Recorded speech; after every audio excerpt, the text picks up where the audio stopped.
ಯಾದಗಿರಿ ಜಿಲ್ಲೆಯ ಸುರಪುರ ತಾಲೂಕಿನ ನಗನೂರು ಗ್ರಾಮದಲ್ಲಿ ನಡೆದ ದುರಂತದಲ್ಲಿ 4 ಮಕ್ಕಳು ಮೃತಪಟ್ಟಿದ್ದಾರೆ. ಈ ಹಿನ್ನೆಲೆ ಗ್ರಾಮಕ್ಕೆ ಭೇಟಿ ನೀಡಿದ ಸಚಿವರು ಕುಟುಂಬಸ್ಥರಿಗೆ ಸಾಂತ್ವನ ಹೇಳಿದ್ದಾರೆ. ಯಾದಗಿರಿ ಜಿಲ್ಲೆಯ ಸುರಪುರ ತಾಲೂಕಿನ ನಗನೂರು ಗ್ರಾಮದಲ್ಲಿ ಕೃಷಿ ಹೊಂಡದಲ್ಲಿ ಬಿದ್ದು 4 ಮಕ್ಕಳು ಮೃತಪಟ್ಟ ದುರ್ಘಟನೆ ನಡೆದಿದೆ. ಘಟನೆ ಹಿನ್ನೆಲೆ ಗ್ರಾಮಕ್ಕೆ ಭೇಟಿ ನೀಡಿದ ಸಚಿವ ಶರಣಬಸಪ್ಪಗೌಡ ದರ್ಶನಾಪುರ ಕುಟುಂಬಸ್ಥರಿಗೆ ಸಾಂತ್ವನ ಹೇಳಿದರು. ಸಚಿವರು ತಮ್ಮ ವೈಯಕ್ತಿಕ ನಿಧಿಯಿಂದ 1 ಲಕ್ಷ ರೂಪಾಯಿ ನೆರವು ನೀಡಿದ್ದು, ಸರ್ಕಾರದಿಂದ ಸಹಾಯ ಒದಗಿಸಲಾಗುತ್ತದೆ ಎಂದು ಭರವಸೆ ನೀಡಿದ್ದಾರೆ. ಈ ದುರ್ಘಟನೆ ಹಿನ್ನೆಲೆಯಲ್ಲಿ ಗ್ರಾಮದಲ್ಲಿ ದುಃಖದ ವಾತಾವರಣ ಮುಂದುವರೆದಿದೆ.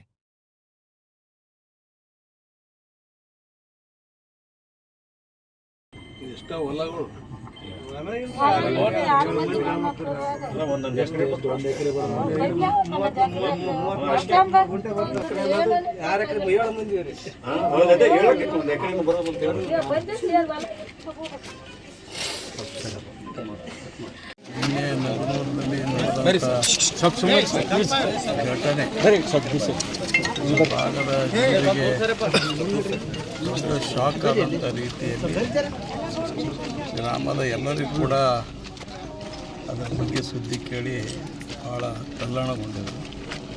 ಅದು 4 ಜನ ಸಣ್ಣ ವಯಸ್ಸಿನವರು, 11 ವರ್ಷ, 7 ವರ್ಷ, 9 ವರ್ಷ, 6 ವರ್ಷ, 2ನೇ ಕ್ಲಾಸು, 4ನೇ ಕ್ಲಾಸು, 6ನೇ ಕ್ಲಾಸ್ ಹೋಗ್ತಕ್ಕಂಥ ವಿದ್ಯಾರ್ಥಿಗಳು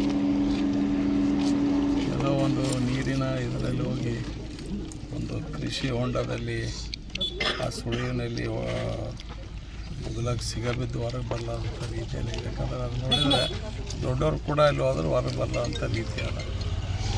ಒಂದೇ ಕುಟುಂಬದ 4 ಜನ ದೊಡ್ಡ ಅನಾಹುತ ಈ ಭಾಗದಾಗ.